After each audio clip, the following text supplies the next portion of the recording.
Gandang hapon sa inyong lahat guys. Boss Marky. Panibagong araw at panibagong vlog na naman po tayo ngayon guys.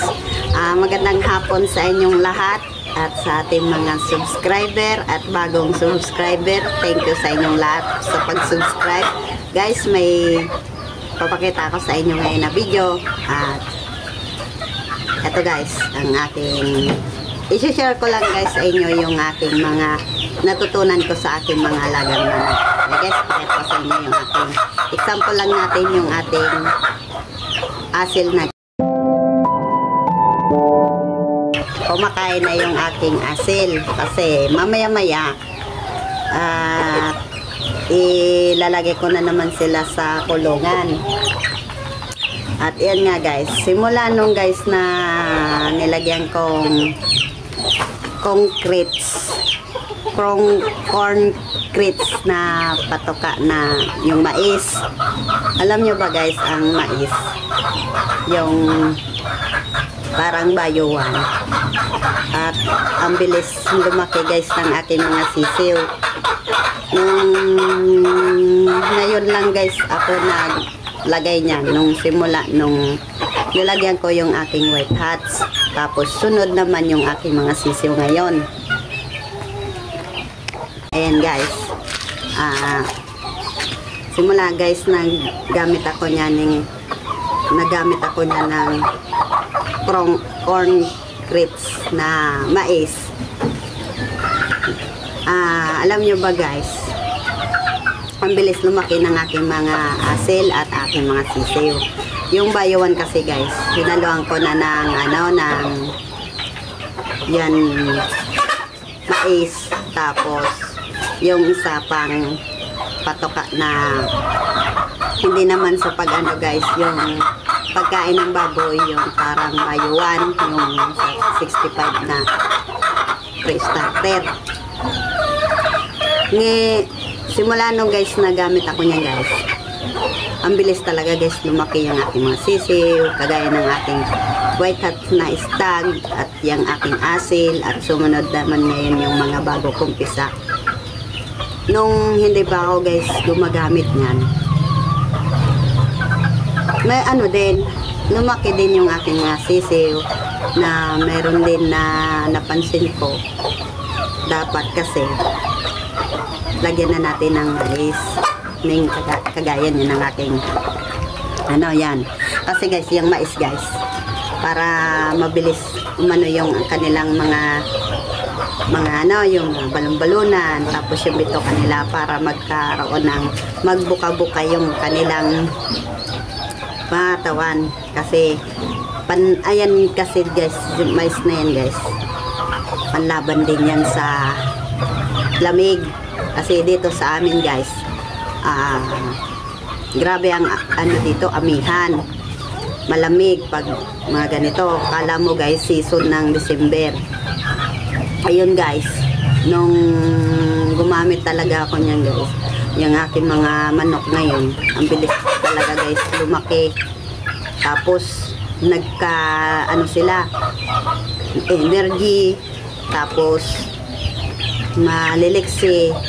At gumamit ako guys ng pagkain ng baboy at yung aking asil guys.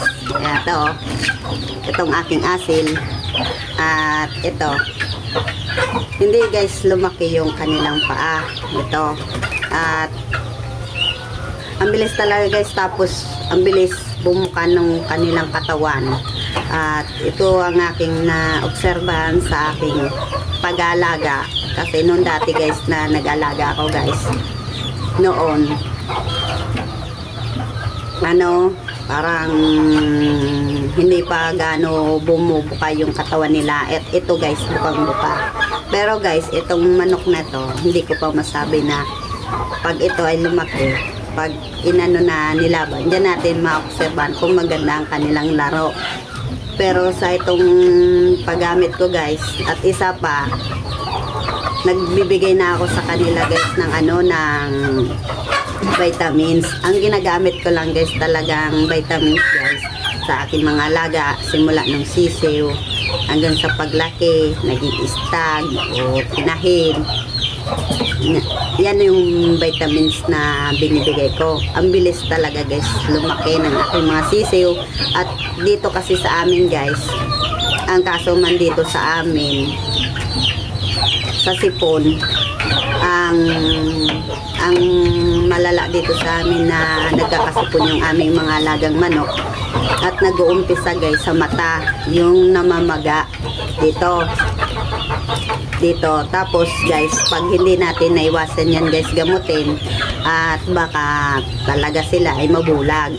Kaya ang ginagawa ko niyan guys, pag nakita ko yung aking mga manok na may sipon, kasi mapapansin natin guys sa ating alaga, hindi kumakain, tapos lungkutin, tapos nandyan lang sa tabi, tumutuka nga, pero hindi naman gano'n yung maliksian tuka niya. Kasi napansin ko kahapon kay Gilmore, yung 2 times winner ko, malungkot siya at nandun lang sa tabi. Nung kinuha ko guys yung aking manok at nagkasipon, ang sipon niya talaga guys, ang tumama sa kanya ay kuraysa. Kaya ang ginawa ko guys, hinugasan ko na kaagad yung yung bibig niya. Kaya ang ginawa ko guys, ang hugas ko sa aking manok ay 1 kutsaritang asin at tinunaw ko sa tubig. Tapos nag-blender ako guys ng 3 botel na bawang at binabad ko guys sa tubig ng 15 minutes. Ayun ang hinugas ko at tinanggal ko ng tinanggal yung sipon. Huwag kayong matakot guys na ang paglinis nyo sa inyong manok ay parang may dugo nang lumalabas. Natural lang yun guys sa ating manok na pag pinisil mo yung bibig, yung dukutin mo yung dito niya dito sa may bandang ilong, at kita nyo guys, lalabas yung sipon. At pag labas na guys yung sipon, at bunasan nyo na ng tisyo. Kasi ang ginawa ko niyan guys, ang una kong ni-spray yung mata at sunod yung ilong, sunod bibig. Tapos pagkatapos nyo guys linisan, punasan nyo yung mukha at yung ilong niya ng sipon, tissue, at subuan nyo agad guys ng Amtil, tapos Primoxil. Pinagsasabay ko yan guys yung dalawa. Pag ang manok nyo guys mapayat, ang gawan nyo lang guys, kasi 500 grams din yan o 50 grams yung Amtil. Kaya kung bata pa guys yung inyong manok, hatiin nyo yung gamot, tapos yung Primoxil. Tapos nagpainom kayong umaga, tanghali magpainom ulit kayo.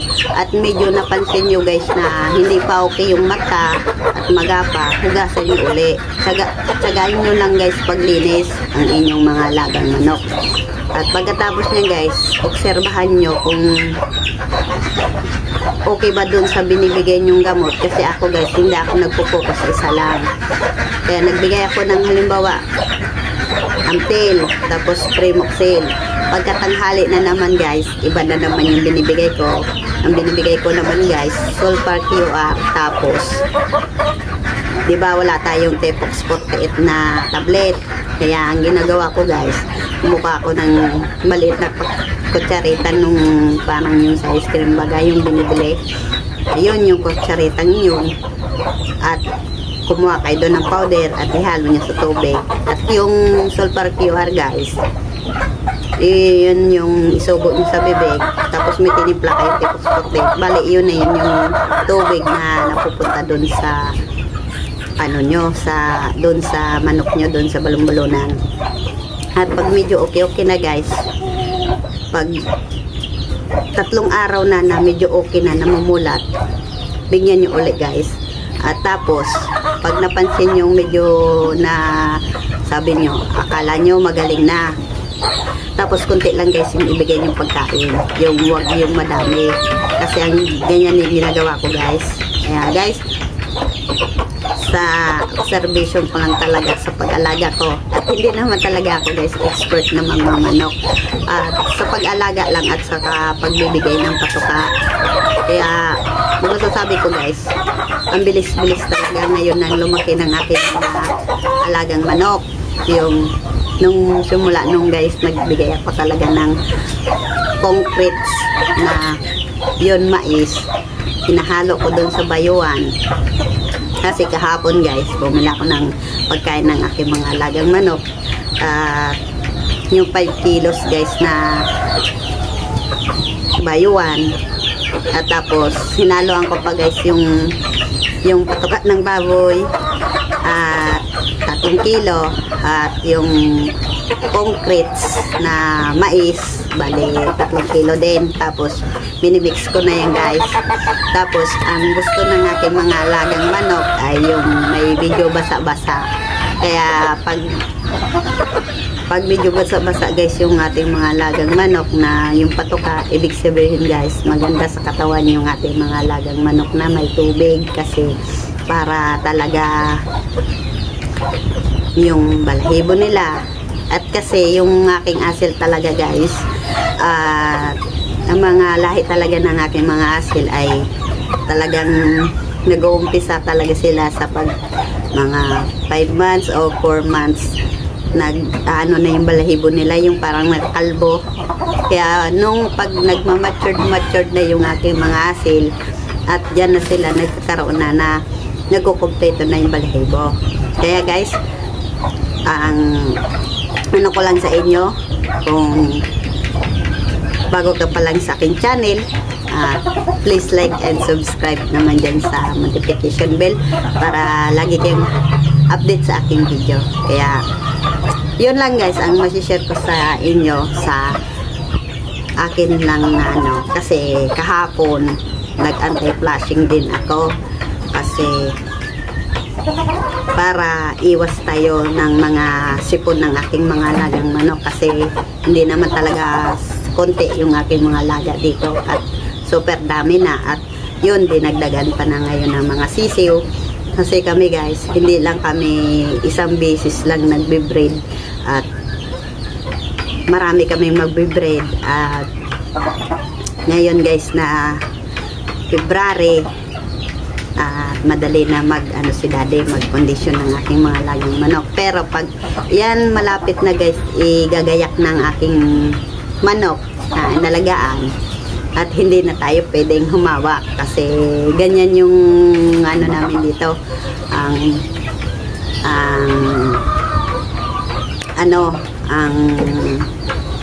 paglalaban.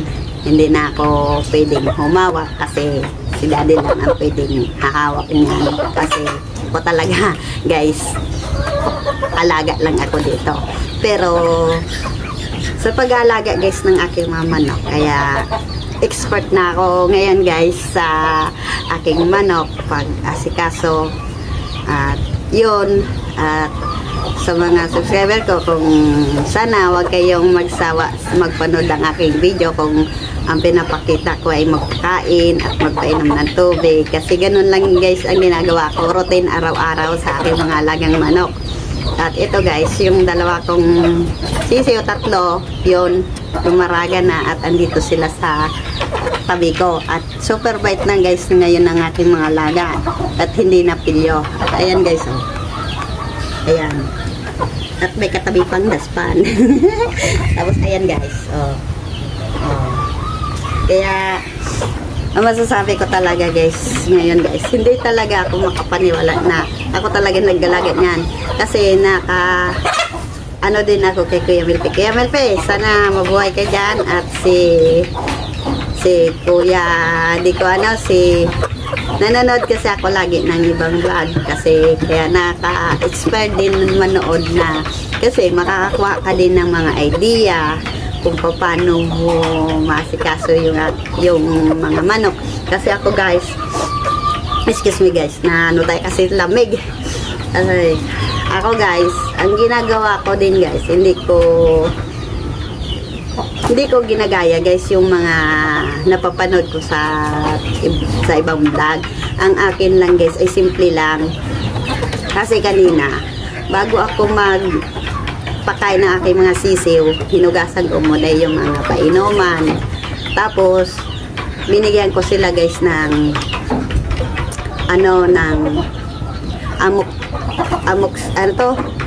amoxicillin. antibacteria. At maya-maya, di ba pininom ko guys, tapos maya-maya pinakain ko na para magkaroon din sila ng antibacteria. Tapos, ang ginagawa ko dito guys, katapusan ng buwan, nag-deworm ako, tapos pagkatapos ng deworm, may paligo. At pagkatapos naman nun, mag-i-inject tayo ng vitamins. At pagkatapos naman nun, hindi tayo sunod-sunod guys magbibigay. Siyempre, alternate. Oh. Kahapon, linggo, Sunday 14, nag-anti-flushing ako. Di. Ngayon naman na linggo, sunod naman yan guys. Vitamins naman. Tapos yung, ano naman tayo, magbibigay tayo niyan. Itong calcium lactate, ang ibibigay ko na naman sa aking mga manok. Kaya guys, kung ano lang naging experience ko dito sa aking mga manok, at yun lang ang pinapakita ko. At noon guys, nung hindi pa talaga ako noon nagbablog, naglalaga din ako niyan guys ng mga herbal, pero kailangan din pala natin ng ating mga alaga na vitamins. Yan ang pinakamabisa sa ating mga alaga. Ang importante, vitamins ang ating ibibigay. Kaya sa nagtatanong dyan sa akin na kung nagbebenta ako, magaganda yung aking mga manok, salamat sa inyo dyan sa mga comment. At totoo talaga guys, di naman sa pagano, maski ako nga guys, hindi ko talaga maano na ako ba talaga ang nag-alaga niyan, kasi ang bilis talaga guys. Tapos pinapakawalan ko kaagad yung aking mga asil dito at naglalakad-lakad. Tapos ang bait. Tapos hubog kaagad yung katawan nila dun sa pagbigay ko talaga nung mais na yun na concretes. Ang bilis. Tapos yung 65, kasi nung unat nga bayuan lang talaga yung nilalagay ko, ang binibigay ko sa kanila. Hindi pa ako niyan nagbibigay ng ganyan na yan concretes na pagkain. At minimix ko na yan guys. 3 ang binibili ko niyan. Pag bumili ako ng patuka ng bayuan. At totoo talaga guys, sa asil ko dapat bayo to na. Ang binibigay ko lang talaga din sa kanila ay bayuan. Tapos gusto nila guys ngayon na binabasa talaga guys. Ang nilalagay ko man na tubig sa kanila ay vitamins. Binabasa ko yan guys. Yan. Ano, ubos nila yung pagkain nila at walang sayang. Dati dun sa white hats ko, hindi ako nagbabasa. Kaya dun sa baba ng kulungan nila, ang daming sayang. Siyempre, nagtutuka yan, naglalaro. Nung namasdan ko, binigyan ko agad sila ng tubig. Pero ito guys, ngayon na bago kumpisa, hindi na muna sila pwedeng basain. Kasi ano pa lang yan eh, sisiw pa lang eh. Pag nag 4 months na sila, nag 5 months, basa-basain na natin yung tubig na patuka nila. Kaya guys, sana sa makapanood nito, please subscribe sa notification bell para lagi kayong update sa aking video. Kaya guys, yan lang ang masasabi ko sa inyo. Ang ano ko lang, masishare ko lang sa pag-alaga ko ng aking manok. Kaya guys, bye-bye! Salamat sa inyong lahat!